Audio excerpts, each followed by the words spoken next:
Hey guys, so I'm going to tell you about one of my crazy PCB stories.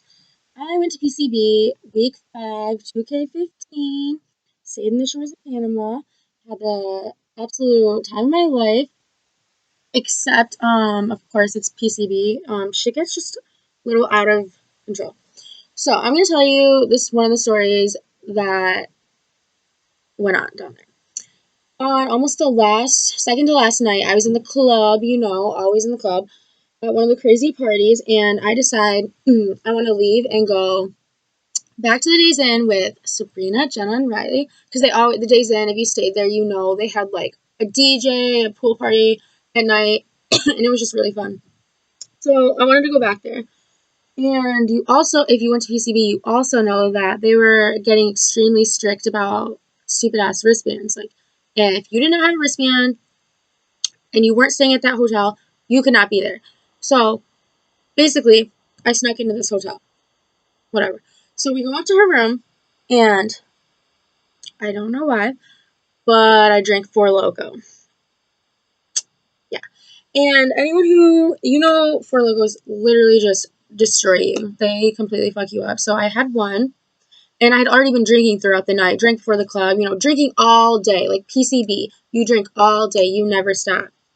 So drinking all day, drinking Four Loko. I'm pretty blacked out when I go to this pool party. Like, I'm already pretty blacked out when I get there.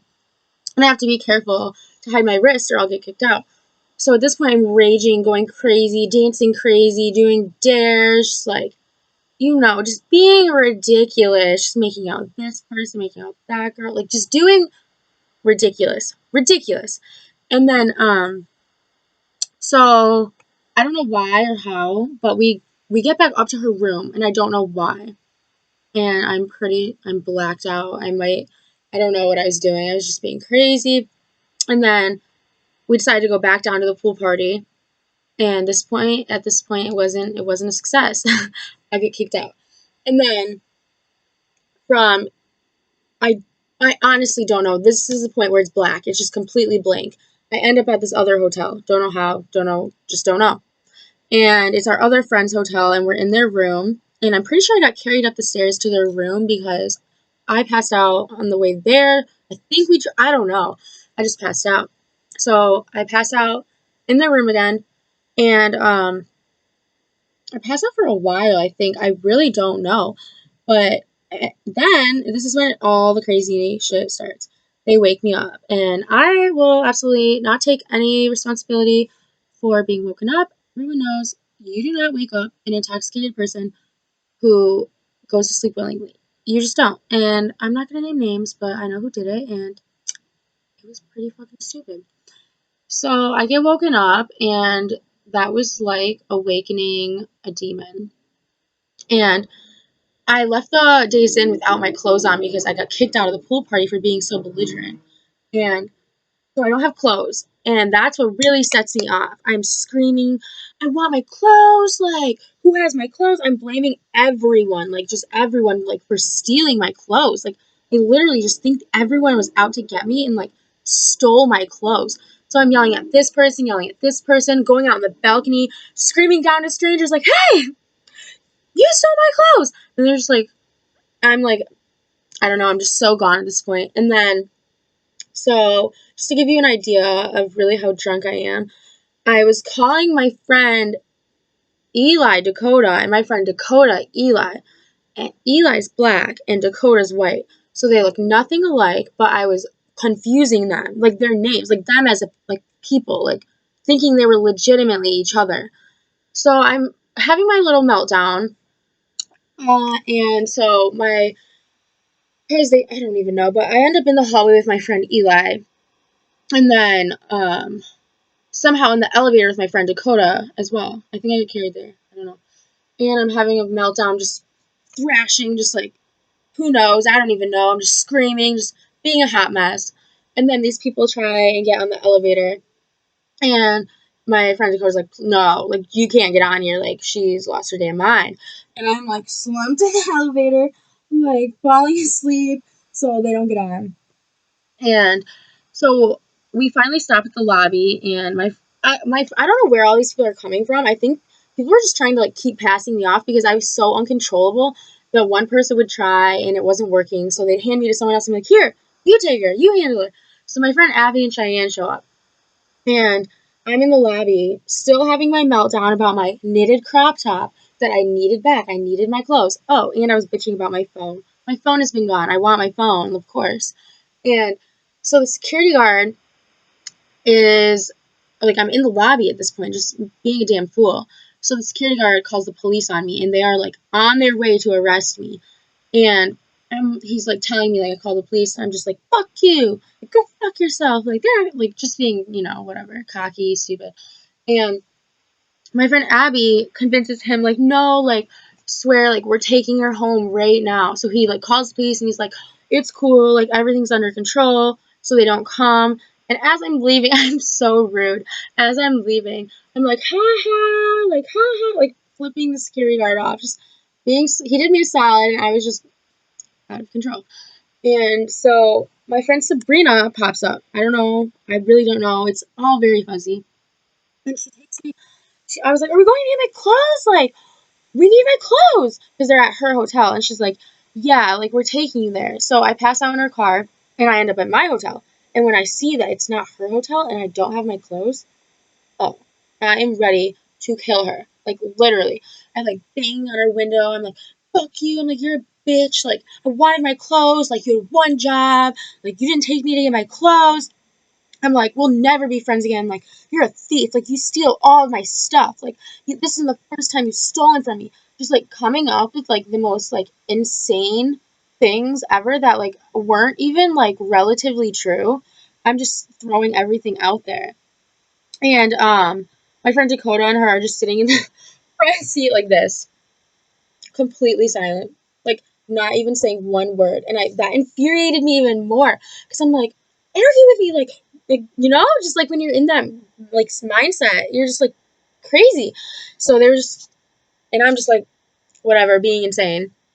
And then the people I was actually staying with in the Shores ended up coming out. We were in Pineapple Willie parking lot. They ended up coming out there. So see, she finally unlocks her door and lets me out. And I was ready to body anyone. I am not kidding. Anyone. I don't have my phone. I don't have my clothes. The two things I wanted. And so my friend Alyssa comes out. I don't know the context of the conversation or how everything turned so left, but she came up to me, and I don't know. It was just a combination of me being infuriated and like them kind of not wanting to deal with someone that out of control. So it kind of just like really clashed. And so this is where it gets interesting. I take her head and I go, "Fuck you," and I throw it back like hard, like hard. And then from what I remember, it's hard. And then her friend, her not her friend, her cousin Carissa sees that because she was watching from the balcony. I don't know. These are stories, but in kind of my remembrance. And then she comes down. At this point, I actually do remember the fight the best out of anything. She comes down and she's like you hit Alyssa, like you hit Alyssa, and I'm a small person, like I'm a small individual. I'm about like 5'2", 5'3", like 115 pounds, and she's a lot. Both of them are taller than me, and just like big, not bad, just like thicker. I'm like really petite or whatever. So they weigh more than me. They're bigger than me. I do not know where my strength came from. They're both trying to restrain me and just like hold me down or like grab me, and I'm like pushing, shoving, just like fighting both of them literally at once. And then Alyssa ends up grabbing me by my neck and throwing me like in the car, just like down, and like of course it's gonna piss me off. So I come up with a bow, like kick her like off of me, like in her stomach, I think. And so we get up. At this point, people are videotaping us, just like, oh my god, whatever. We're still fighting throughout, like pushing. It was basically no one got like punched, but it was a lot of pushing, shoving, kicking, yelling, screaming, "Fuck you, you're a bitch," whatever. A lot of that. And her mom shows up, and you think that would stop me? No. She shows up. I do some more screaming about how everyone's a traitor and none of them are my friends, and they are all out to get me, and they've stolen my clothes, and they're just the worst people that have ever been put on this earth. And so I call my mom, which was I regret, to say the least. So I call my mom, and because I'm so drunk, and I'm like, Mom, like, they're the most evil people. I can't believe, whatever. I'm like, come get me. And I'm in Florida, and I'm telling her to, like, come get me. And I'm like, telling them, like, my mom's coming. She's coming. Yeah, she's on her way. Like, just being, like, ridiculous. And long story short, my friend Maddie ends up being the only person that is able to talk me into going back into the hotel, because everyone else was kind of like arguing with me, like, no, you're wrong, no, you're wrong. But like when someone is that drunk, you just have to look at them and be like agree with their irrational, out of this world like ideas and theories. Like you really just have to go with it, even if you know they're wrong. So that's what she kind of does. I was like, they're so mean. I can't believe this. And she's like, yeah, I know. But like she doesn't obviously agree with me, but it got me into the hotel where I needed to be. And the fight still wasn't over. I'm still screaming about my clothes, telling everyone fuck them to go fuck themselves, and just like it was a mess. Anyways, I wake up with a hangover from hell and couldn't even have fun my last night of spring break because I was so hungover. And I had to go back to school and deal with a lot of crazy, just crazy rumors. Just a lot of it really did actually cause a lot of drama, but like, Panama, it can get pretty out of control. And yeah, that's only one of my crazy Panama stories. There are a couple others that I may or may not share.